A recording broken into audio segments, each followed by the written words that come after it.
Today I'll show you how to make an app in Airtable. By the end of this walkthrough, you'll know how to turn a simple Airtable base into a polished interactive interface that feels much more like a real app than a spreadsheet.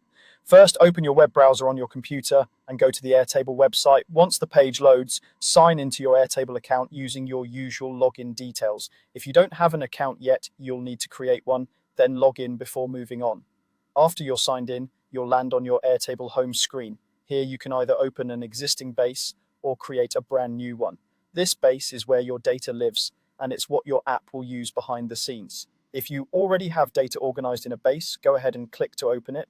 If not, create a new base and add a few tables and records first so your app has something meaningful to work with. Once your base is open, look toward the top of the screen for the interfaces option.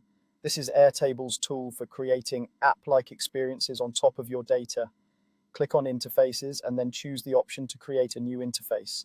This is where the fun really starts because you're now designing how people will actually interact with your information.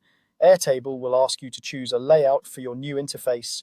You'll see options like dashboard, record review, or a blank interface. A dashboard is great if you want an overview with charts, summaries, and key metrics. Record review works well if your main goal is to look at and update one record at a time, such as tasks, projects, or customers. A blank interface gives you the most freedom to design from scratch. Pick the layout that best matches the way you want people to use your app. You can always adjust it later. After you select a layout, you'll start adding elements to your interface. These elements might include tables to list records, charts to visualize data, forms for entering new information, buttons to trigger actions, or record detail pages that show everything about a single record. Think about the key tasks your users need to complete and add elements that directly support those tasks. Next, configure each element so it connects properly to your tables and records. For a table element, choose which table it should display and how the records should be filtered or sorted. For a chart, select the fields that control the axes or the values you want to summarize. For forms, decide which fields should be filled in and in what order. For record detail views, choose which fields are most important to see at a glance.